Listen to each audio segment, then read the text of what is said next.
TV.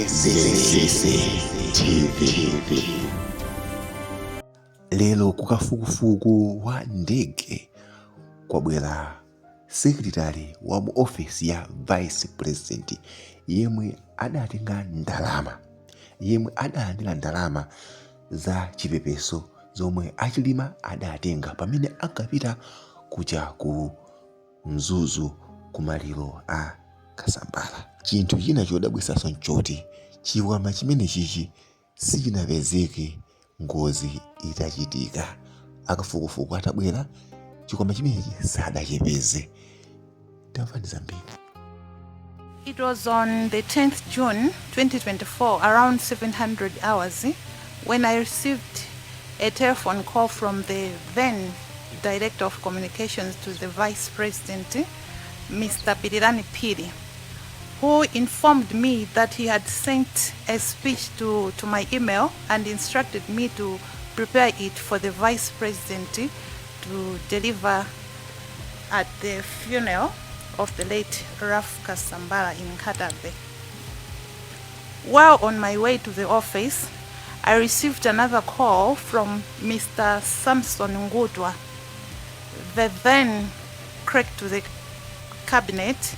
He asked whether I was in the office, and he informed me that the office of the president and cabinet wanted to hand over condolence money to the vice president.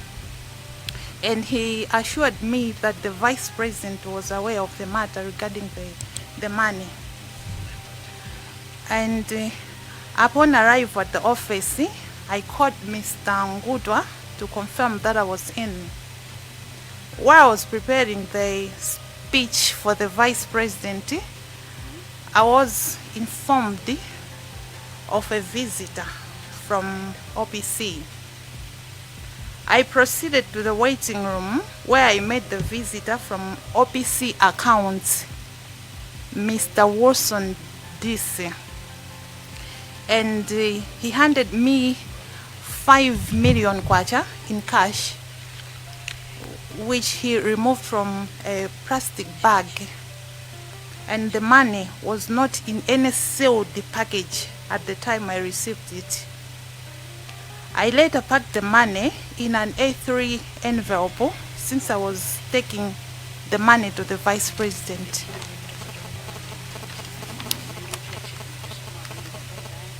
At around past 8, I called the ADC to the vice president, Mr. Chidasowa, and I informed him that I had speech and the money, the condolence money to be delivered to the vice president.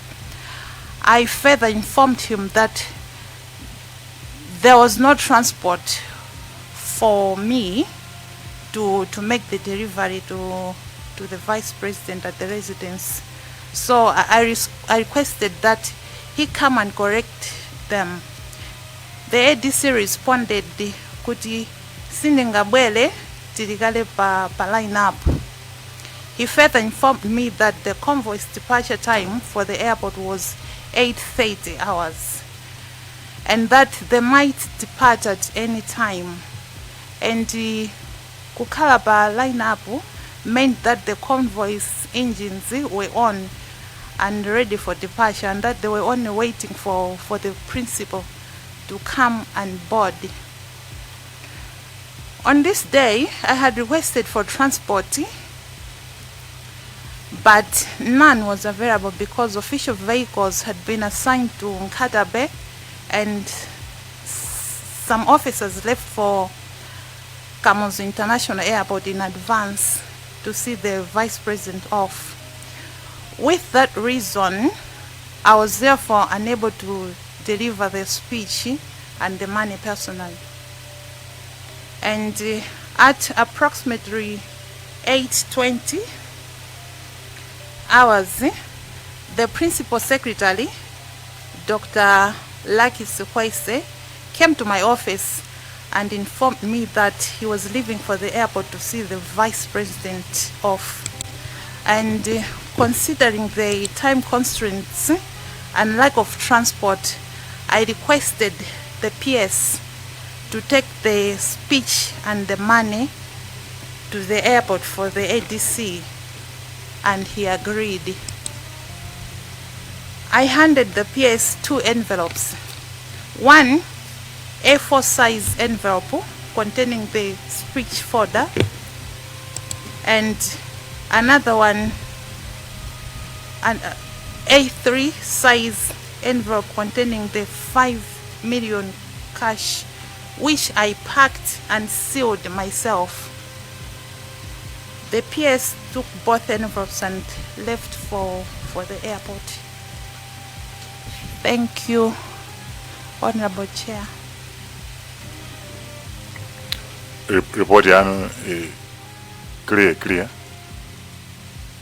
Sinuziwa ngale kule mafuso ena ndena. Zomba Tombe. Through you, Chair. Good evening, Mrs. Eileen Gangile.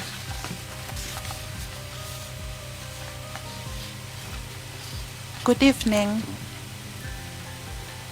If you'd allow me to engage the witness briefly, just a chat. Yeah.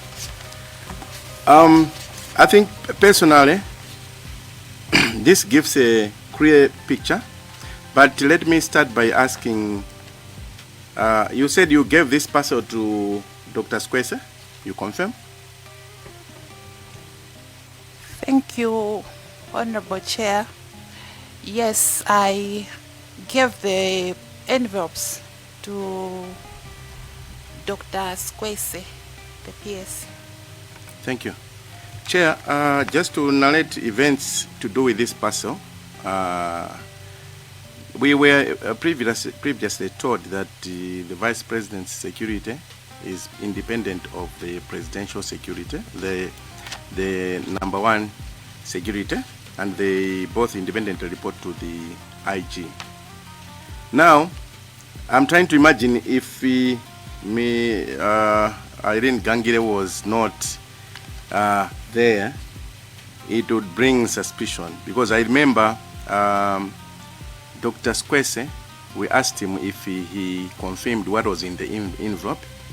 He said because they were late and the parcel, to start with, this was the first time from the office bearers that the parcel was coming from the State House, Ladder OPC, to the VP. That's point number one. Number two, she gave the parcel to Dr. Squese, and Dr. Squese confirmed that he never confirmed that it was indeed money that was in the envelope. And because he was late, as highlighted by the lady, he proceeded to rush for the plane before the Vice President departed. And if you remember, we also confirmed with the personnel on the airport, I can confirm in the name of Grips Nzimu, who confirmed that the parcels that came with the Vice President and the entourage that was passing there never went through the scanning machines. And this parcel, including the money, went into the aircraft without being screened at any point, minus the confirmation that she's giving us. Without her confirmation, you notice that the security lapse was too much in my view, because Dr. Squese received the parcel without confirming what was inside. Nobody from the VP's security checked to confirm what was there, minus this confirmation. And this parcel went to the airport without screening, as confirmed by the personnel, the witness who came last time. This same parcel went into the aircraft. And we are told on the crash site, this parcel, we are told, was not found. So you see, these are things that may bring speculation. People may suspect that in the parcel maybe there was poison, maybe there was a bomb. So it's sounding like it's kind of a relief, but it's a serious concern from me and the people of Zomba Tonde Chair, and I hope you understand my concern with reference to security issues with the Vice President. I don't think any other such deserving offices would do to relate that. I submit. Mutalandira ndrama unaziwerenga? Thank you, Honorable Chair. Ntalandira ndrama ndinangowerenga mabundles. There were 10 bundles zomwe ndinakhulupirira kuti inali 500,000 chifukwa cha nthawi, chifukwa anabwera mapa state kuti abwanaso amayenera kunyamuka half 8. Then nangowerenga mabundles ndikutenga ndrama ija ndikusayinira ndikukayika mu envelope. Fosolina. Zikomo kwambiri Chair. Mayi ndudziwa mwakhala mukugwirapo ndalama mbuyo mosemu. Andi mutazigwira ndalama zimenezi, pali chimene chinakudodometsanipo? Thank you, Honorable Chair. Palibe chimene chinandidodometsa pamene ndimagwira ndramayo. Sindinaoneponso chinthu china chachilendo apart from ndramazo. Okay, mwafotokoza ku committee kuti officer amene amabweretsa ndalamayo anabwera ndi paper loti musayinire. Ndamvetsetsa kapena mumasayina mu records anu kapena ma records a officer amene anabweretsa ndalama. Thank you, Chair and honorable members. Amene anandibweretsera ndramayo anabweretsanso paper loti ndisayinirepo. Zikomo. Ayi, zikomo kwambiri Chair. Zakasena. Zikomo kwambiri Chair. Madula bwino maingangira. Ndimafuna poyamba ndimafuna nditava kuti kodi mwakhala ngati executive secretary wa the late vice president kwa zaka zinga? Thank you. Vice President ndinayamba kugwira nawo ntchito ngati executive secretary kuchokera 2020 ngati nsaku lakwisa from 2020. Before pamenepo ndimaseva APS. APS aku By then tinali ndi the late Mr. Wezikaira nthawi imene ndimachoka kwa APS kupita kwa vice president. kusonyeza kuti sikoyamba kupatsidwa katundu office yanu opita ku office kwa vice president makhamukulandirako katundu kulwa mu office mwa vice president? Zikomo ndizoona sikanali koyamba kulandira katundu ndikupititsa kwa bwana wa vice president. Andi mkozotsimikiza mene mwakambira mstatement mwanu kuti ibe munanda ino ndi ndalama zinalipoonekera munaziwerenga mabanchi okwana 10 zinakwana amene aneka mwinvupi imene inapatsidwa ndi APS Chikwama muneka ndi nosala munthu naye? Zikomo kwambiri ndikutsimikiza kuti amene ndinayika mu envelope ndinali ineyo. Munthu amene abweretsayo anazitulusa mu chomwe ananyamulira anayika pa table mu waiting room mwathu, anayika pa coffee table ndi paper losayinira. Montasayinira nanyamula ndalama zija manja ndikukayika mu envelope before mwina sindinakatenga mmene zinalilimo ndikupititsa kumene zimayenera kupita. Andi munayimbira gadi komanda nkhani ya security kuti adzatenge komanda kuzani kuti ADC kane ndamene ananena kuti mwachedwa magalimoto ali pa line kuti azinyamuka ndichifukwa chamuna apatsa PS Chikwama? Zikomo kwambiri. Chenicheni chimene ndinapatsira PS Dr. Chikwama chinali chifukwa choti ma-transport anandiuza kuti transport officer ananena kuti akusaka galimoto, koma magalimoto ena anatanyamuka, ena dzulo lake, ena tsiku lomwelo mamawa kupita kuNkhatabe, ena anatapita ku Kamuzu International Airport kuti akaperekeza bwana.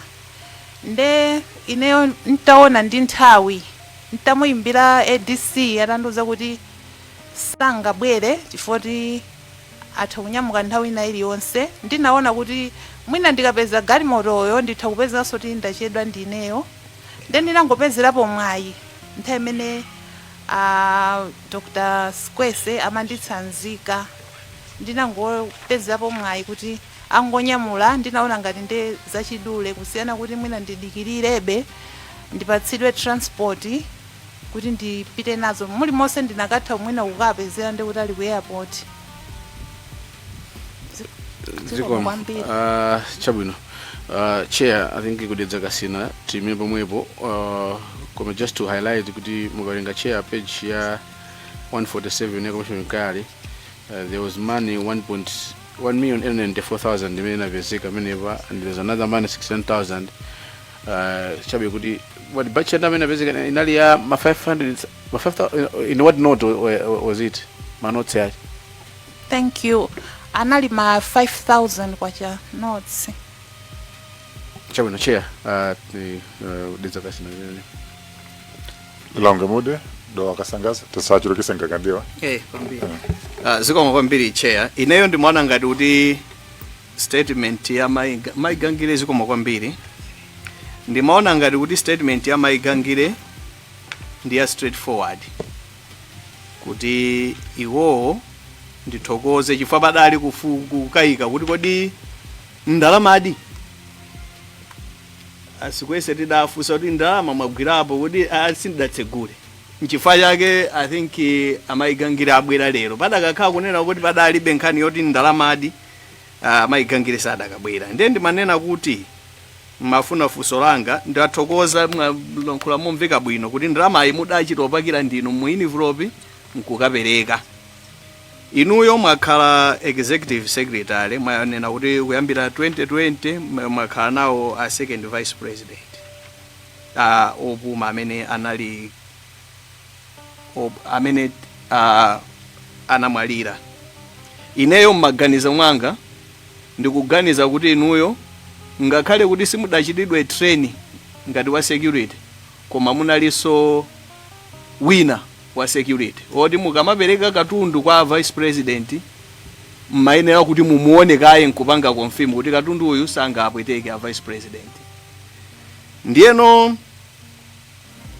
nchifukwa yake ndikunena kuti ndikulephera kuti ndifunsa kuti chani chifukwa chonena kuti ineyo ndikuganiza kunena kuti inuyo munali mmodzi mwa anthu amene oti mmayenera kuonetsetsa kuti chinthu tikupereka ichi chili safe. Ndipo sindikukhulupirira kapena mwina ndikulakwitsa maganizo anga. Sindikukhulupirira kunena kuti mmatenga mafailo nkumapititsa mwa vice president nkumapanga scan. Kapena mmachita choncho. Mukamapereka mafailo kwa vice president mu office mwawo kupita katundu onena kuti mwina aone mafailo mmapanga scan zine. Zikoma kwambiri. Kumbali ya makalatayo nthawi zambiri mwina akamafika pa reception asanafike mmanja mwa ifeyo pamakhala security ya polisi amene amakhala ndi scanner.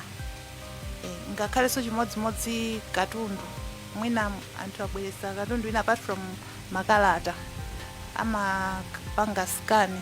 Nthawi zinaso kumakhala kuti mwina kwabwera mbali ya katundu yomweyo tife timakhala tachiona chinthucho koma timapezekabe kuti timakapatsira ba security kuti achionekaye tisanapitise kwa vice president. Kamwina munthu akubweretsa mphatso zina zake amachiona kaye ndi a security nso tikachilandira timapatsa kuti achione akachipanga scan amatipatsa ndipo timapititsa. Komo do akasanga mkoza mali sasa zikoma kwambiri chair. Poyambira ndimafuna ndifunse madamu kuti ni ndani amene adadza kupatsirani dramas kuchoka ku office. zikoma kwambiri. Amene anandipatsira ndramazo anali munthu waku OPC from accounts kangati ndi accounts assistant amene zina lake ndi Wilson DC. Ndiye ndimafuna ndifunse kunena kuti ndalama zimutazigwira ndikuzilowetsa mu envelope imene munayikayo. Simunapange develop matenda ena aliwonse kaya kuti manja mwina kumanyenyesa modabwitsa kaya kuti kaya upanga develop chifuwa chodabwitsa chifukwa choti munagwira ndalama zimenezi? Zikomo kwambiri. Tsiku limene lolo ntalandira ndalamayo ntapakira mu envelope sinaone china chilichonse chodabwitsa. Zikomo kwambiri. Katabe North, Mulanje North. Chair, thank you for this opportunity. For mine is one question, Miss Irene. Is there anything else related to event of 9 and 10th June 2024 that you wish to bring to this committee to attention? Thank you, Honorable Chair. Hai palibe. Thank you, Chair. Mulanje North. Zikomo kwambiri kuchokera kwa anthu aku Mulanje North. Swanga mafuso ambiri. Ndimene nali situation sikumene lolo memugambya mudi munakedwa. Mena DC anabwesa ndalama zo panaiba security amene anazonika chifukwa amene amaonika nayo kuti asogula kale ADC ndi agadi commander sizina ya panaiba amene anazonika munangozilenga ndikuzipereka kumapitirira nazo ku airport momwemwe.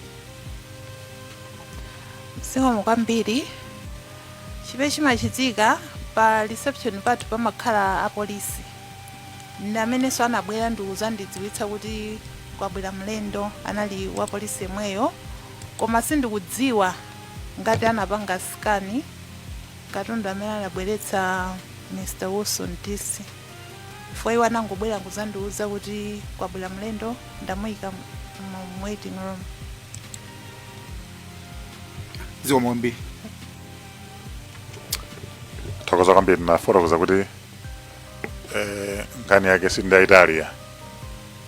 Thokoza kuti mwaita mbasula bwino malembaso. Amembers onse amvetsetsa.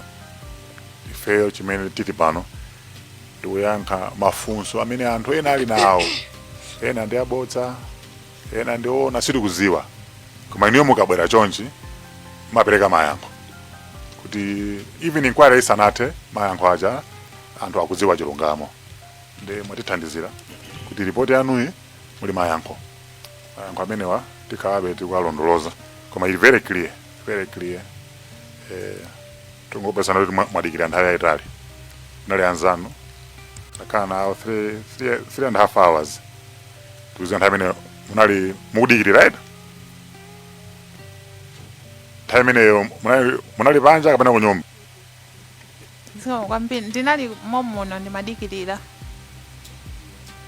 Yaani sikinali cholinga chathu. Mwina tikanayamba ndinu bweza pano mukudya nsima. Koma mwena moto ifeso tikadya nsima mochedwa. Ndikuthokozeni koma mwini mawena omalizira. Zikomo kwambiri mawu ndilibe. Hai. Mbuya kale nanu usiku wabwino.